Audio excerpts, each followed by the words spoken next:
certainty of death, small chance of success. What are we waiting for?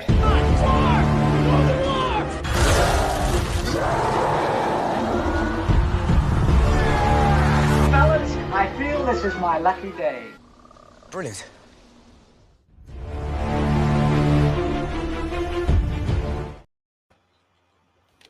Hey, and welcome to another episode of Rankin. This is going to be a fun one today. We're going to be ranking the movies of Mike Flanagan, with the exception of Life of Chuck, just because it's not out in New Zealand and Australia till at least July 31st, and Chad and Kerry just haven't had a chance to see it, so we're not including it. We're just doing his other 7 movies. But we've got Richie here. Richie, how's it going? Yeah, and going good. Yeah, I feel like Mike Flanagan has become one of those sort of like horror guys you go and watch. He's like almost overtaken like James Wan in that effect. So, I always look forward to his take on things. It's one of those things where, like, in a couple of years you can do it again, because I'm sure it is, still be pumping out things. I'm looking forward to his. Yeah. I think he's doing an Exorcist thing coming up later on, but yeah, so no, this should be fun. And next up we've got the Rebs. We'll start with Chad. Chad, how's it going? It's going great. We're a household of big Mike Flanagan fans. He actually comes from our neck of the woods. Went to college at the same college that her sister went to. So we're just huge fans from back in the Ouija Origin of Evil days when I first got into them. But I like to call myself a Flana fan, and everyone else who's a Flanagan fan, a Flana fan. And some people hate that, but I stand by it. Looking forward so much to The Life of Chuck, and just excited to rank these movies. And I'm also excited if you ever do a Flanagan TV ranking, I think would be incredibly fun as well. Yeah. And Kerry, we've also got, how's it going? Going good, thanks. Thanks for having me. Mike Flanagan's like one of my favorite horror directors, so really excited to be on this. Yeah, no, as soon as it won the polls, like, yeah, Chad and Kerry is definitely locked for this one. But for that, how this works, and this is going to be slightly different to. Have you seen when we've done the franchise rankings and stuff, but anything that's got less than like 12 movies, it's just kind of an extended version of the final one, where we just sort of rank the movies from, in this case will be 7 to 1, and then we'll talk about each movie as we rank it. So like we'll do what we'll don't say much anything about the movie, just say the movie you're going to rank it 7, and then afterwards we'll talk about whatever movie gets the most votes. And yeah, but Richie, what movie are you going to rank at number 7? So yeah, this was a tough ranking, to be honest. So yeah, I'm sort of hadn't finalized it, but I'm just gonna go one of his sort of earlier ones. I'll go Before I Wake, which is one of his earlier ones, which is a decent film. Chad, what movie do you have at number 7? This is tough just because I agree with Richie. It's tough just because I don't think he has a bad movie. That I don't know. Some people might disagree with that, but at 7 I have Absentia. Chad, Kerry, what movie do you have at number 7? At 7, I have Before I Wake. Which is going to be interesting because I've got Absentia. So I'm going to go to a reel. As at the moment, no one is watching. I can see. But I'll bring up a reel. Put those 2 options on.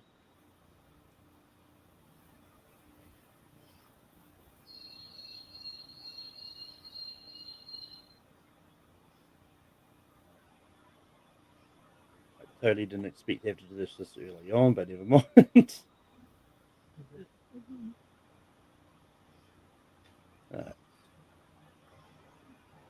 And the wheel is spinning. Probably can't see this clearly. That's right. Good suspense, Malcolm. I can't see the screen. It's going to be Before I Wake. Okay, fair. Yeah. It's a problem with laptop cameras and showing phones because they don't work well for each other. But at 7 o'clock Before I Wake, Richie, what are your thoughts about Before I Wake? I think it is good, and I think Jacob Tremblay has a great performance. Showing why he's like a great child actor. I just think it's just because it's one of his early ones. I still think he's trying to find his footing as a director. He's sort of getting into it sort of deals into. I feel like it's sort of more going for more the emotional manipulation more than genuine like horror scares. I guess I still like it, but it just doesn't that doesn't rank out there with other ones where it's like he's fully tapped into the horror genre. So yeah, I like it, but just it doesn't. Yeah, he's still finding his footing like Before I Wake. So that's what I was going to say. Yep. And Chad, what are your thoughts about Before I Wake? Yeah, I don't have this ranked too much higher than the people who ranked it last. I don't think it's a very great movie, although every time I watch it, I remember just how scary it actually is. He's still able to do like the jump scares super well and just have like this creepy vibe over it. I like how they, play the whole cancer thing as a horror thing. It's a little bit like the Babadook in a way, just not as masterful as the Babadook. And I feel like that's because this movie was bogged down with so much like studio interference that Mike wasn't able to fully see like a full vision. And I know he had like a really bad time actually like filming this one, but it gave us one of the better ones in Hush.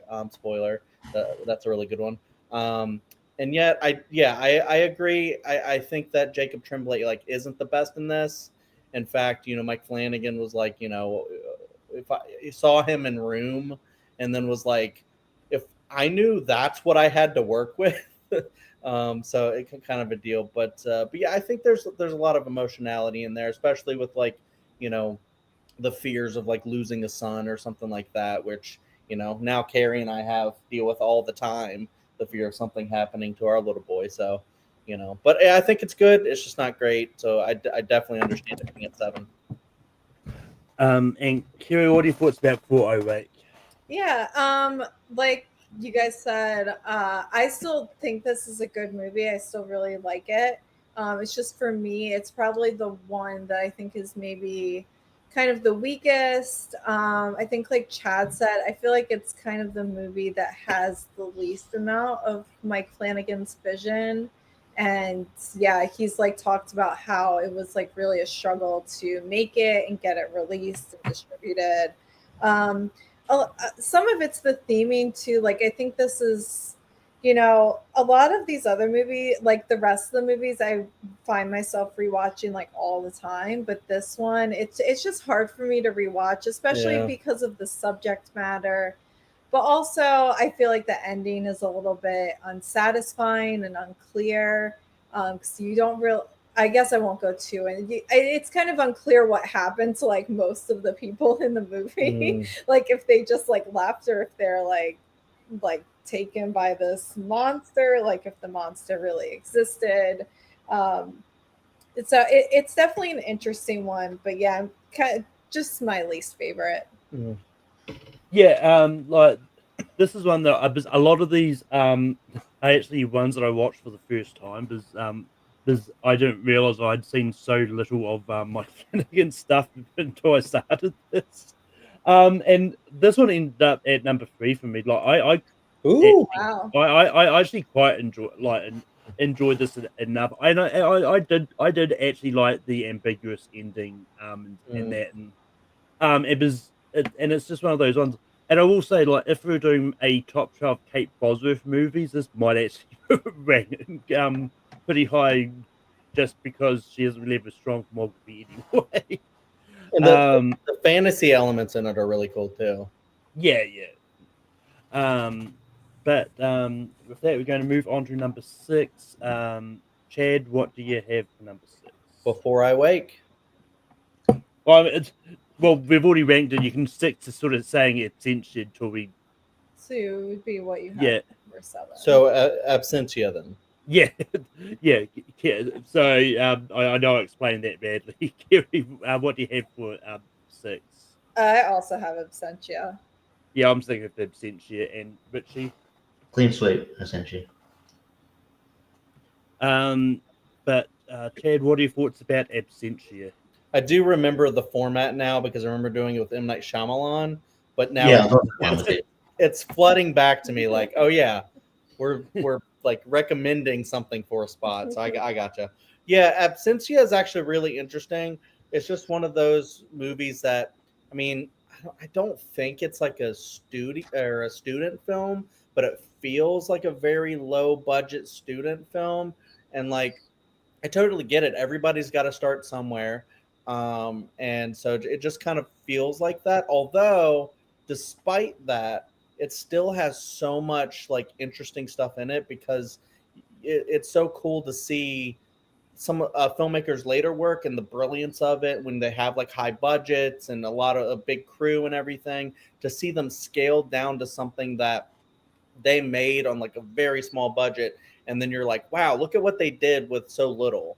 And it's no like Halloween or anything like that, which is another type of those, but it's also like it's brilliant. I don't think this is brilliant, but I love stuff like the score. I think the acting's not like too bad. It's really cool that they got Doug Jones because apparently if you just ask him, he'll be in your movie.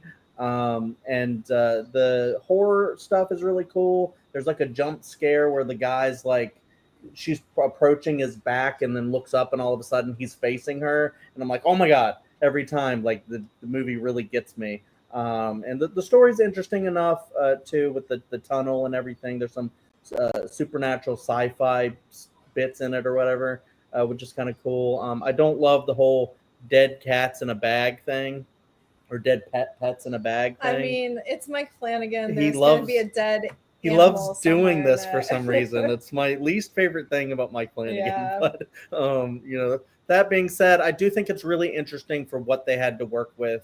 Although I still ranked it the last because I feel like I enjoy watching it the least. Kerry, what are your thoughts about Absentia? Yeah, I just had this a little bit more higher rank than Before I Wake because I like this movie. I think especially considering the budget and like that it was really his first. It's not. I don't think it's his first ever film. I think he has like some student films, but like first is like not being a student director, first horror film. Like the scares are so impressive. Actually, like the scares are legitimately very scary. And otherwise, it's kind of a quick movie. So I just find myself rewatching it a little bit more than Before I Wake. And I guess it doesn't feel quite as heavy. It definitely has its flaws. Like, some of the actors are not, I think the actors in the lead roles are pretty good, like the two main women. But, some of the side characters, maybe not the best actors, but I think overall for like just like thinking about the budget for this movie and everything, like it is, I think it's actually really well done, and I think I just rank it a tiny bit higher than Before I Wake, just because I do find this thing like legitimately scary. Yeah. No, this is one because after I did a little bit of research and that like. This one he'd funded through Kickstarter and that like to help get it off the ground. But yeah, like it's one of those ones like I enjoyed the movie for what it was. Like this just ended up being sort of low rank just compared to his other ones. I didn't like it as much, but it was still good. Like there isn't a movie that I actively dislike. But yeah. I thought it was good, and yes, and it's one of those ones. The fact that Doug Jones is the most recognizable person in the movie is, like it definitely sort of screams like, yeah, he was just starting up. He didn't have the budget to get stars like Kate Bosworth and like the other people. that he got later. But Richie, what are your thoughts about Absentia?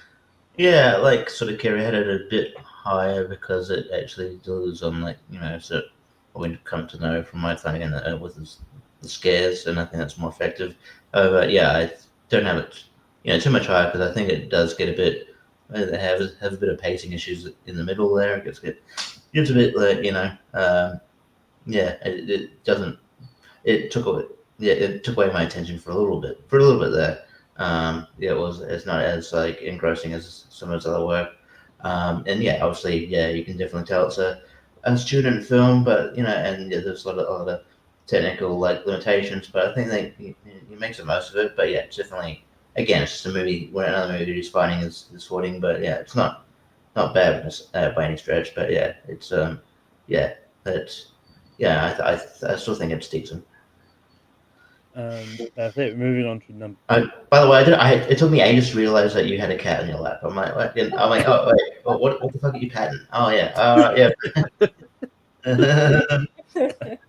But moving on to number 5, Kiri, what do you want for 5?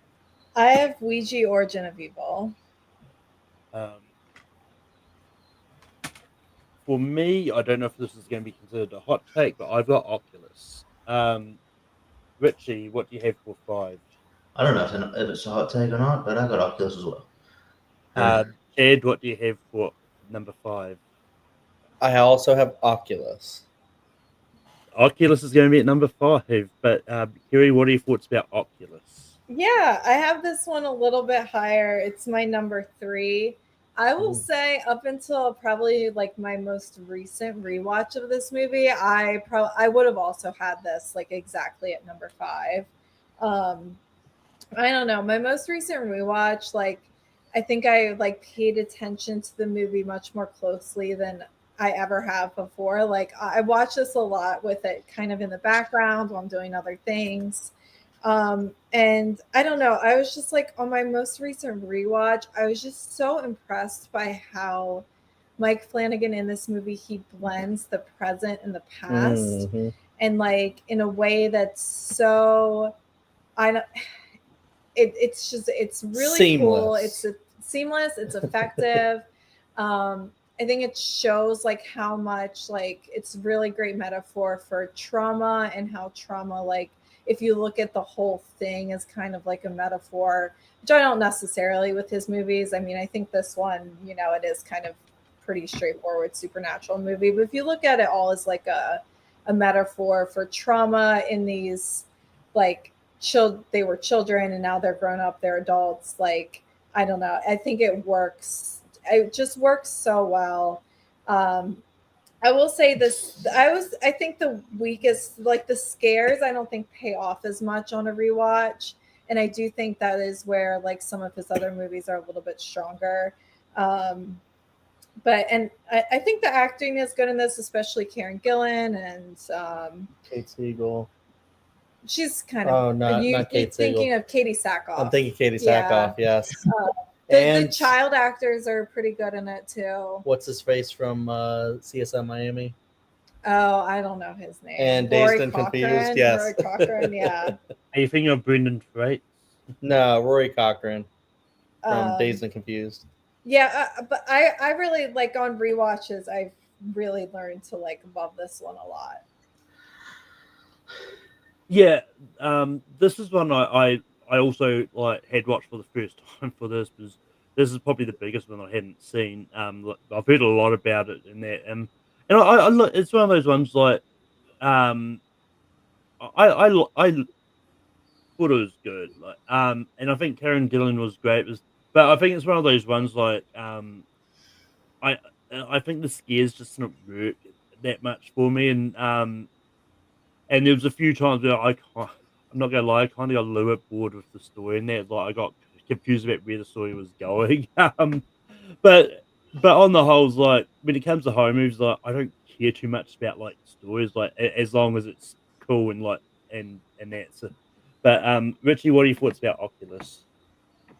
Yeah, I do like Oculus quite a bit. I think Karen Gillan is and plays a great lead. I wish he'd get more opportunities to play the lead.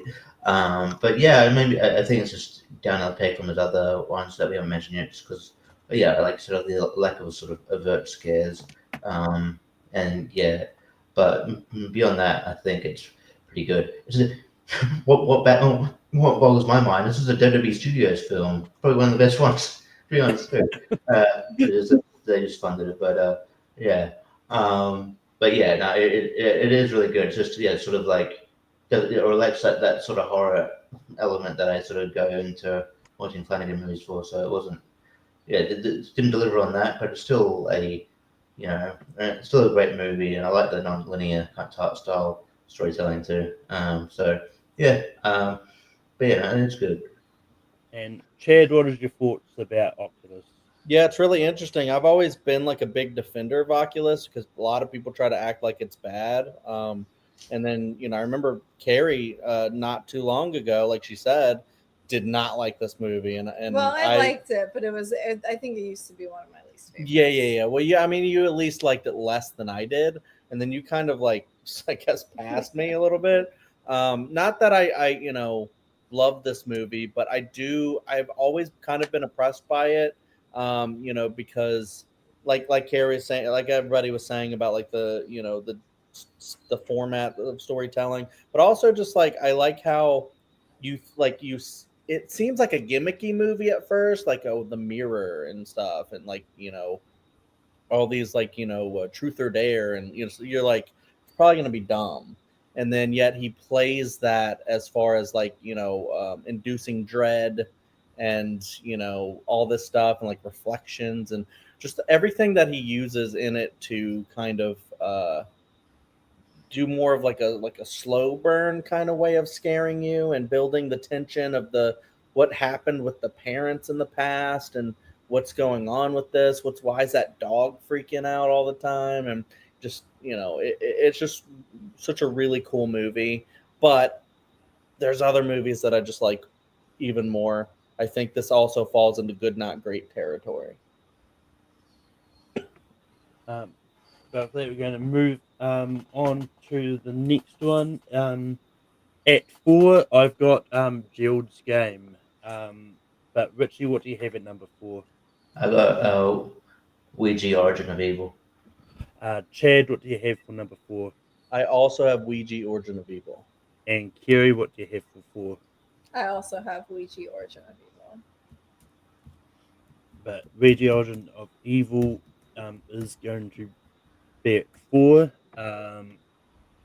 And yeah, so this is one of those ones like I did end up doing a double feature of both the original Ouija and this one, even though I didn't need to watch the original Ouija for this. But so when it comes to movies that like the second in the franchise, I've always wanted to watch the first one too. Just but yeah, this is. Whoa.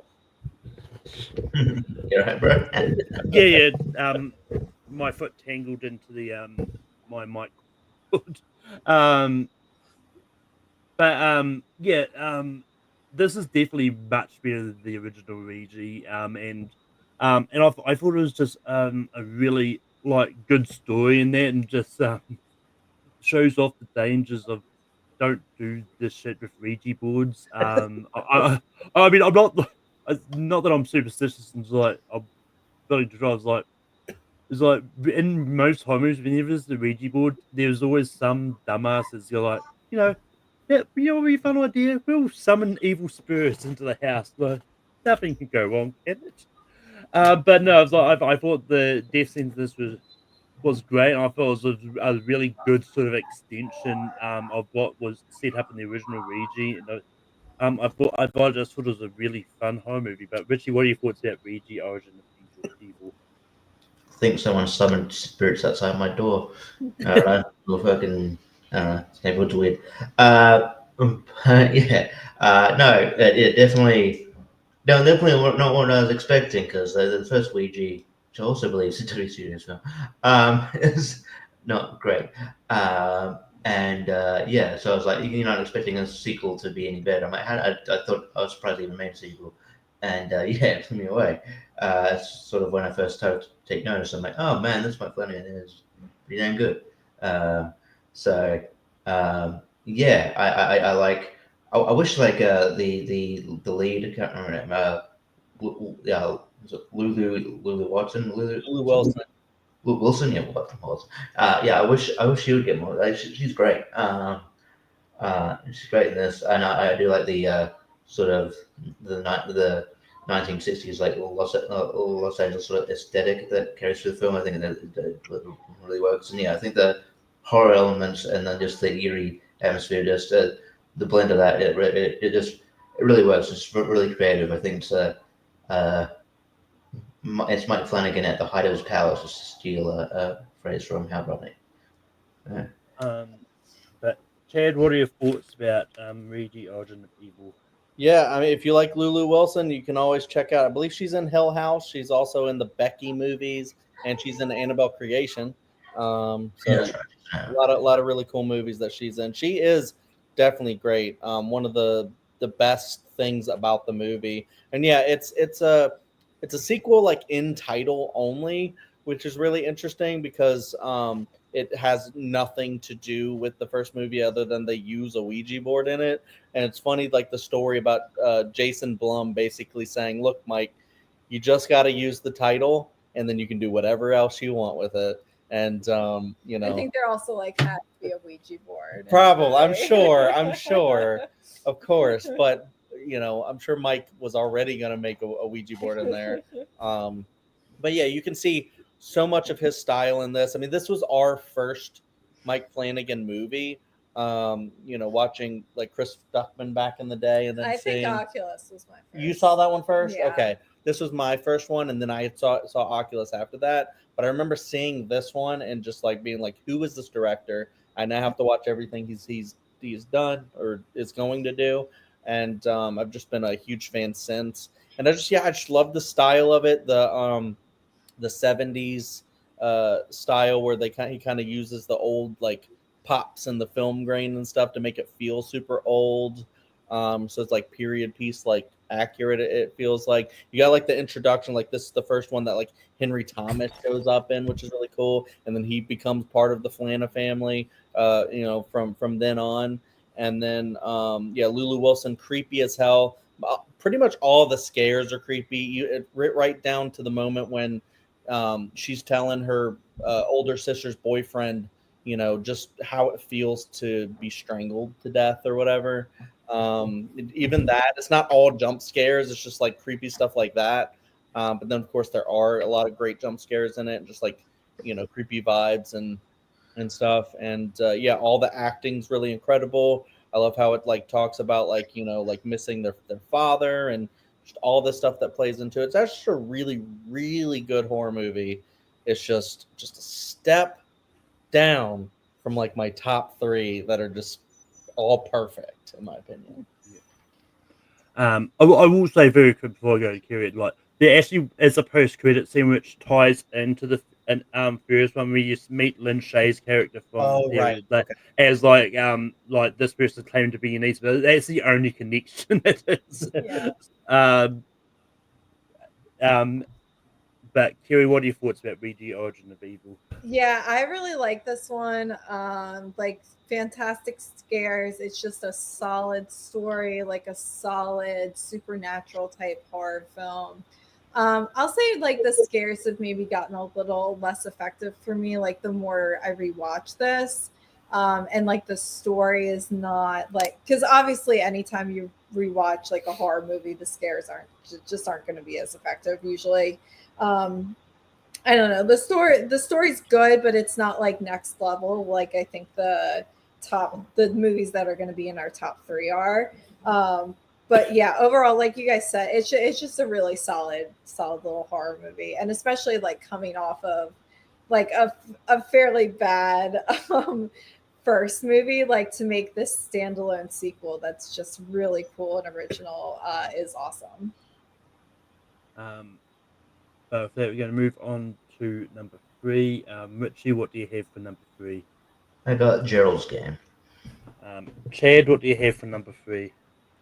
This is so tough because my number 3 is freaking perfect, but it's still my number 3 because you got to rank all the perfect ones, and it's Hush at number 3.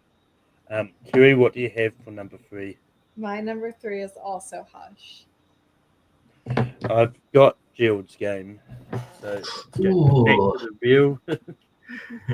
2 great movies. It really doesn't Yeah. matter, but Yeah, clearly we have them. They're like, I just like Gerald's Game just slightly a bit more. Let's see what happens. I think 3 is still a great place for it, though, Easily. because I love Hush too.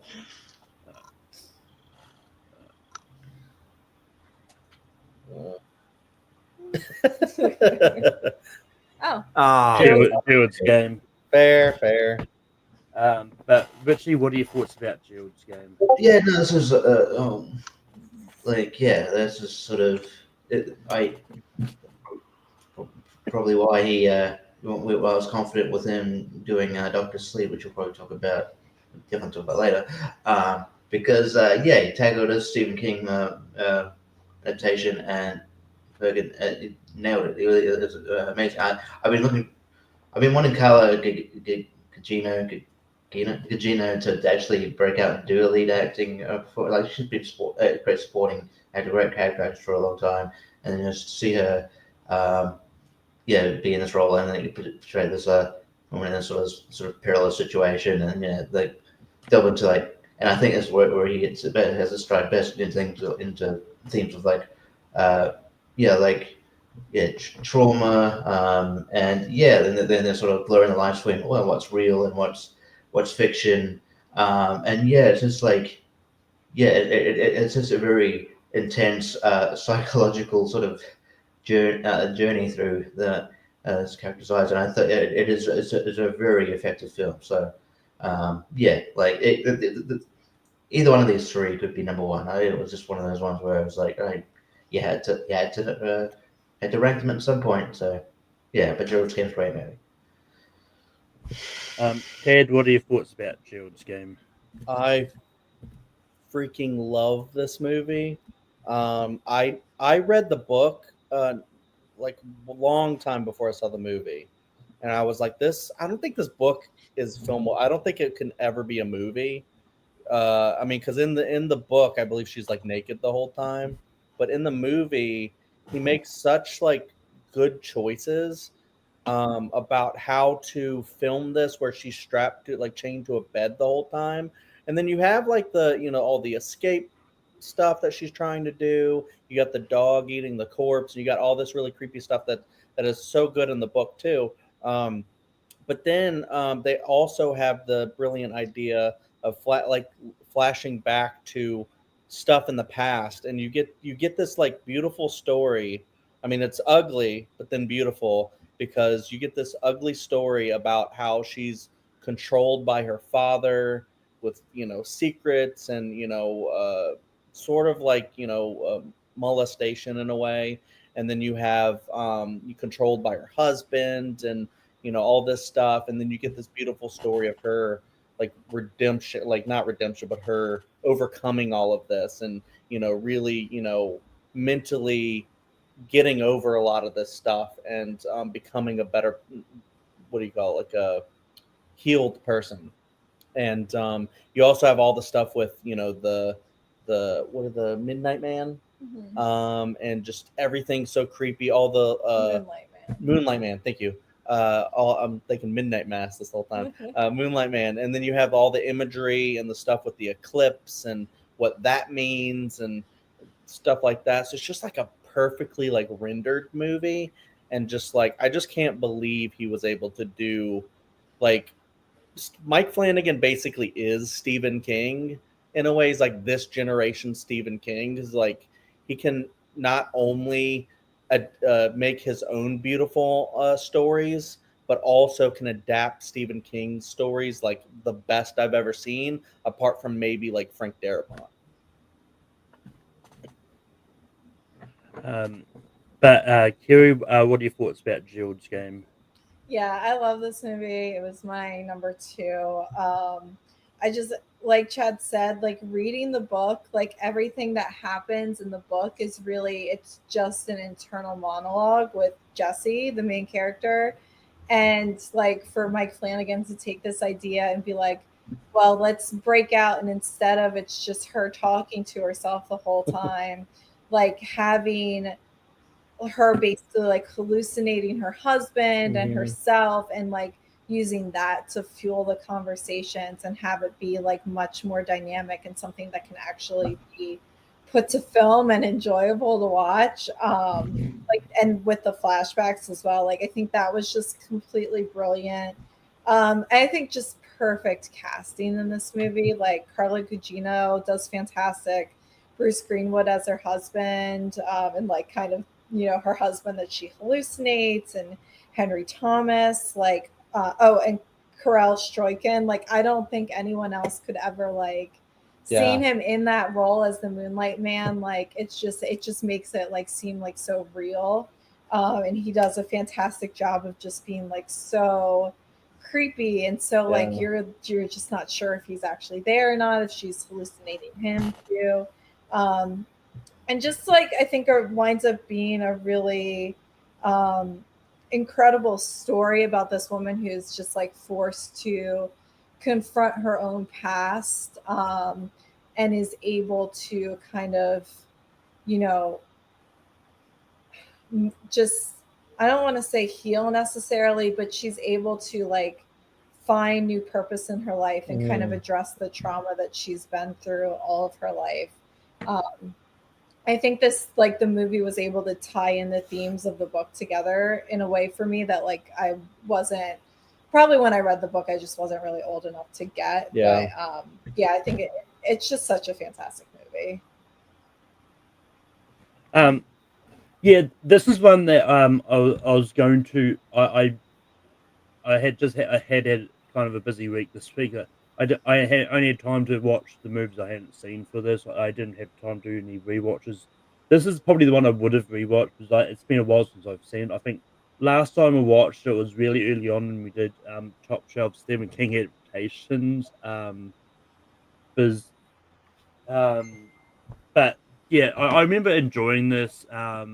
But this just ended up at like number 5 for me. But once again, it's not saying it's bad because I've liked everything I've seen of Mike Flanagan's. And yeah, it's just I thought it was a good movie. And there's a reason why Mike Flanagan's kind of the only being tapped for all these Stephen King adaptations. I believe he's doing the Carrie TV show as well. Which I don't know why it's a TV show, but I guess it'll make sense when he does it. But Richie, what do you thoughts about Gerald's game? I went first. Yeah. I've thought that. Then I thought no. Anyway. For that, we're going to vote for number one. We're still going to talk about the number 2 movie as well, though. But Kerry, what do you have for number 1? Oh, for number 1, I have Dr. Sleep. Yeah, Dr. Sleep. Richie? Dr. Sleep. And Chad. Dr. Sleep. But before we talk about Dr. Sleep, we are going to talk about Hush, which is number 2. Chad, what are your thoughts about Hush? About Hush? Oh, Hush is freaking amazing. We talked about Before I Wake, which was like so apparently emotionally draining for Mike Flanagan that he was like, I don't even know if I want to do this anymore. I think that was his attitude. And then like he was like, let's kind of like go back to basics, just strip it down and just make a very simple movie. And that's what Hush is. And yet it's simple, yet it still just has like so much like good like meaning and emotion in it. Like the first time when Maddie sees what happened to her neighbor that she really liked, you know, it's so emotional to see that. So emotional to see like her being like manipulated by this guy and taken advantage of because she can't hear, so she's already kind of like, I don't know, I guess you could say like at a disadvantage because you just can't hear them, even though like, you know, hearing non-hearing people aren't like, you know, it's like a whole like class of people, community. I don't know what I'm saying. You know what I'm trying to say, I think. But what I'm saying is she's still at a disadvantage in this particular situation, and yet she uses a lot of her the things that she needs to get around to make her disadvantage an advantage in a way, because when you're hearing, if there's a loud like alarm or something, that's a disadvantage for you. So it's kind of cool how they kind of play that on its head. I love how she's a writer, so they use like the whole thing about her trying to predict the endings of like how this all can go down, and try and figure out what she's going to do next based on how she would write a story. And how they film that is really cool, and play that out. Oh my God, what Gallagher? Yeah. John Gallagher Jr. Gallagher, he's so freaking creepy in this. He's just a great actor. I love him a lot, and he's just so good in this. You hate him so much, but he's just so cold and just yeah. Yeah, it's such a simple movie. Like 3 people die in it, and so it's a low kill count. Yet they make it so fascinating. And for once, Mike Flanagan doesn't kill the cat, which I love so much. Yeah, this is just a really perfect slasher film or home invasion film, like whatever you want to call it. And it's just such a great watch. So yeah, it's amazing. Kerry, what are your thoughts about Hush? Yeah, I love this movie. It's fantastic. It's probably my favorite like home invasion type movie. And yeah, it just like Chet said, John Gallagher Jr. is so creepy in this.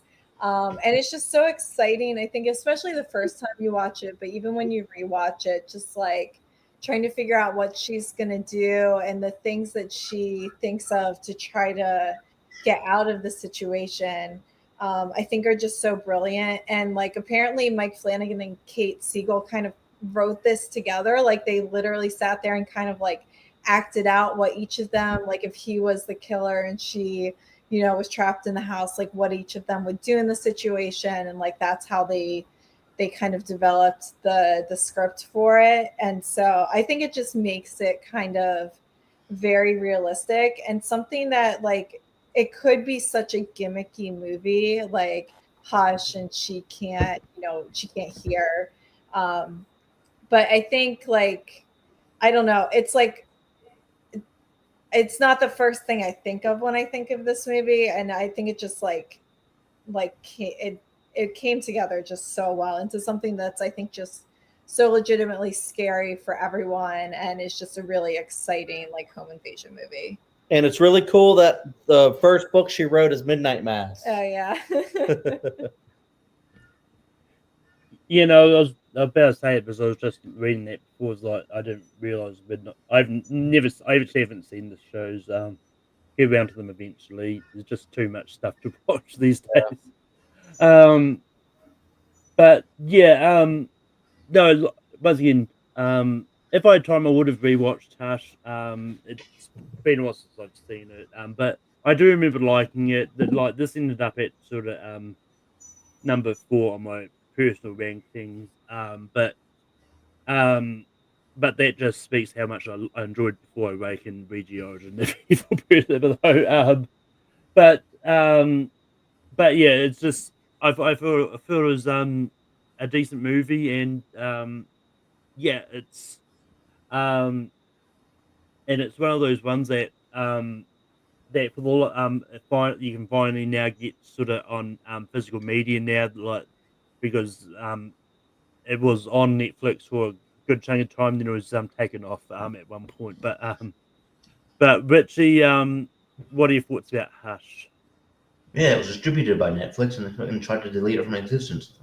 Yeah. Anyway, but yeah, no, Hush is great. It was a huge surprise, but I think it coming up with this concept allowed him to Mike Flanagan to just get his kind of enhance his creative brain. I think it's something that it's just he loves doing. It's like, okay, well, to the spin of the home invasion thing, well, what if she's deaf? And then I think he likes having these what if scenarios and what let his brain wander. I don't know. I think it's just a great test. But I think Kate Siegel's great. Yeah, John Gallagher Jr. is great. I wish he was in more stuff. I loved him in 10 Cloverfield Lane as well. It's great in that movie.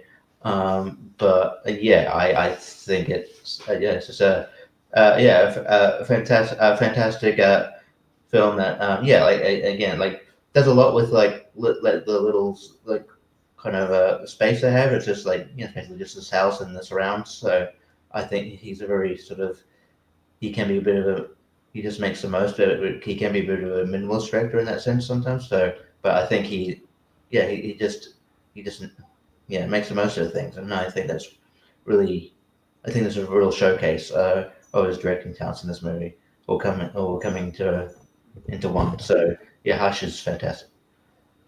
So with that, we're going to move on to number one, which is Doctor Sleep. Kerry, what are your thoughts about Doctor Sleep? Yeah. Honestly, I think this is still in like my top 4 movies on Letterboxd. It is just one of my favorite movies of all time. I think I've been a Stephen King fan for so long. And just to see like this movie come to life, and just I feel like it's a perfect marriage between The Shining, the movie, and then like The Shining, the book, and Doctor Sleep, the book. Like it just all comes together so beautifully.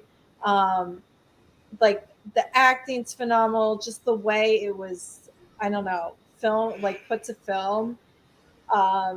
It's hard to like concretely say like what it is I love so much about it, but it's just so creepy. There's so many great scares in this movie. They're not really jump scares, but they're just so scary, and it's a mix of like kind of the real life scares, like this group of real like of people who prey on children and stuff, mixed with the more supernatural scares once you get back to the Overlook Hotel.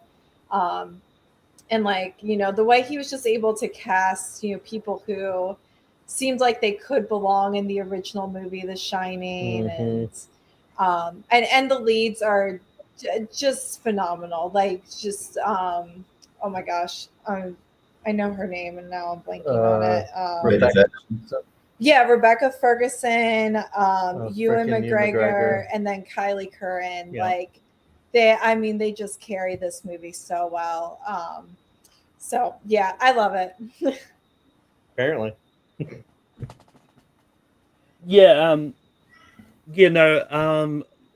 when I heard Doctor Sleep was in production, like I didn't know anything about the book. All I know is like a sequel to The Shining, and there's like and at first I didn't know that it was a book that existed. Like, why are we doing a sequel to The Shining? But it's like realized it was a book. I was like, oh yeah, no, that kind of makes sense.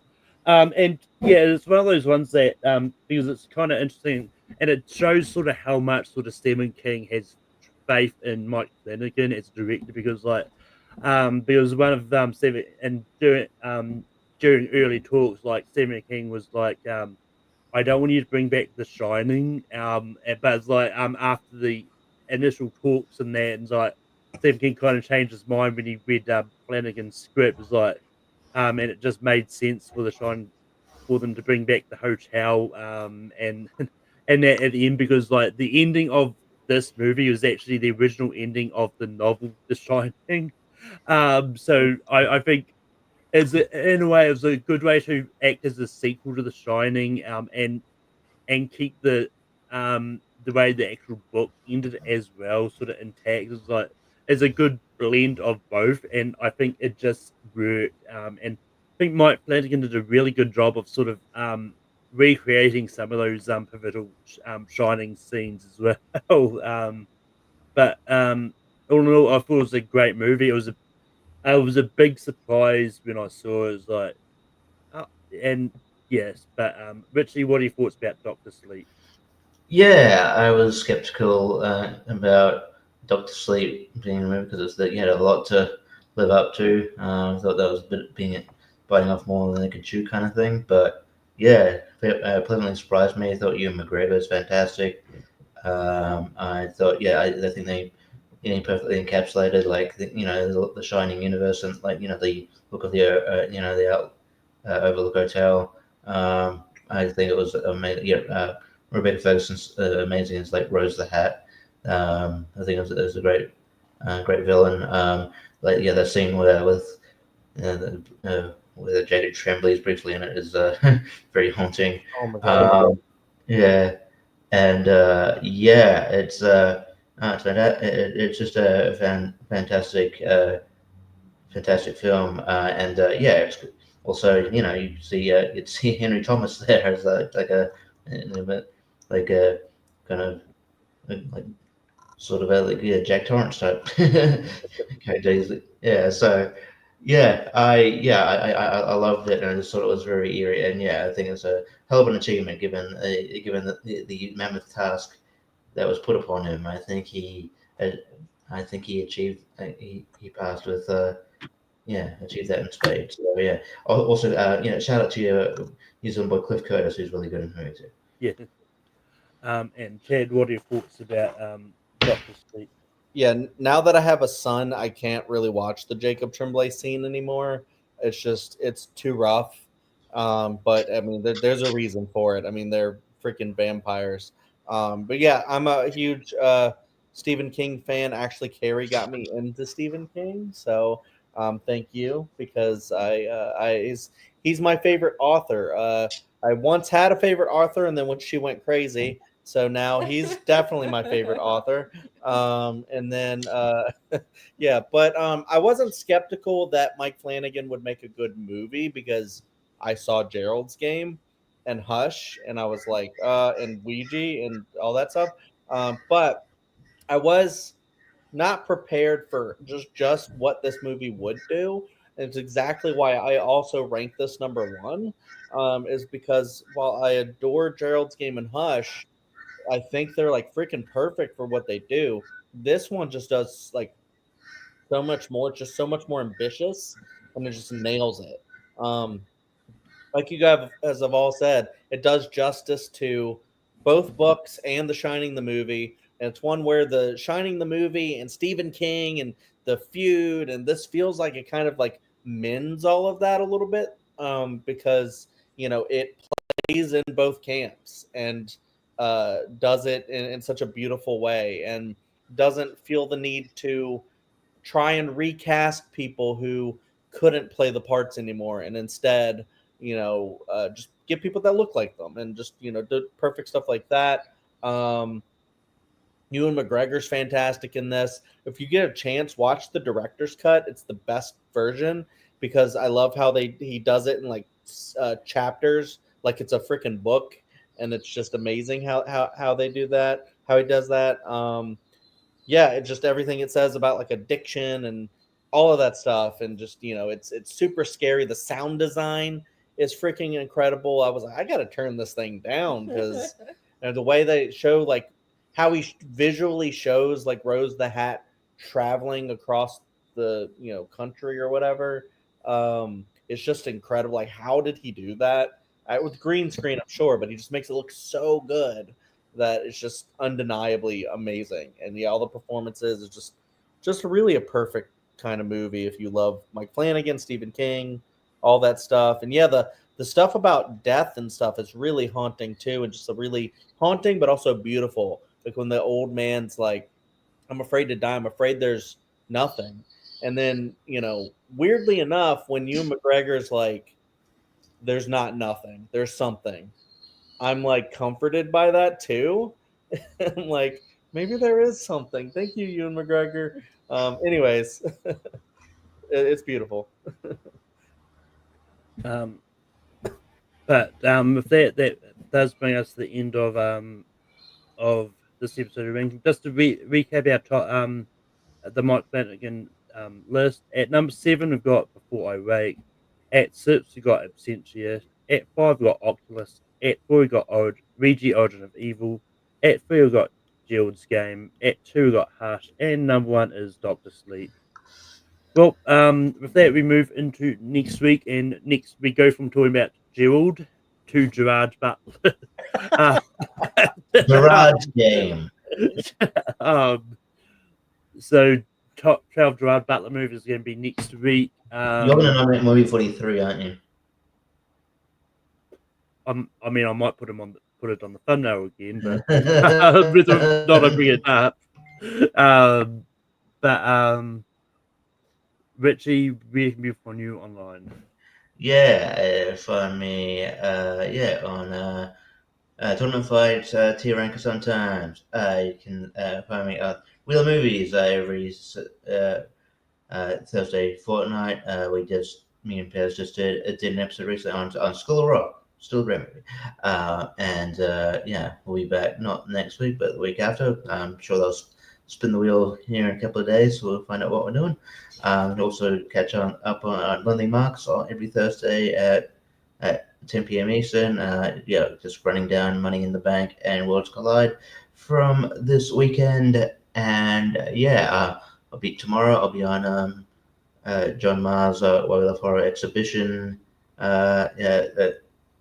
Eclipse match. So that should be a lot of fun. And I know I pop up here and there for other stuff like JPO's ASAT and wrestling trivia and all that jazz. So yeah. Chad, we can be on you online. Well, first, thank you guys so much. This was so much fun ranking Mike Flanagan. And our overall ranking nearly matches my own. So I'm very excited about that.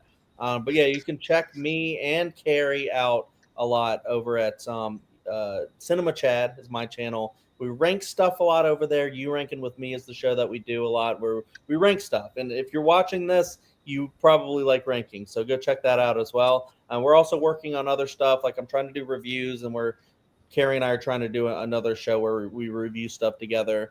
And check that out. So then the Dill Pickle Movie Network's the other channel that I'm on. I do Picture This over there, trying to do more things over there soon. But Picture This is the big show where we talk about Oscars and Best Picture movies, and we do that every month. Malcolm's been on a few times. Carrie's been on a couple times. And, it's just a lot of fun. And then also check out Welcome to Prime Time. I was going to let you bring that up, but check out Welcome to Prime Time. We talk horror over there. It's a lot of fun. Everything horror. We have a lot of great stuff. We also have some Buffy stuff over there if you're a big Buffy the Vampire Slayer fan. Other than that, I think that's pretty much it. But yeah, this is always fun. Thank you. Carrie, I don't know if you've got much more to add to that, but we're on you online. No, that's pretty much it. Chad covered it.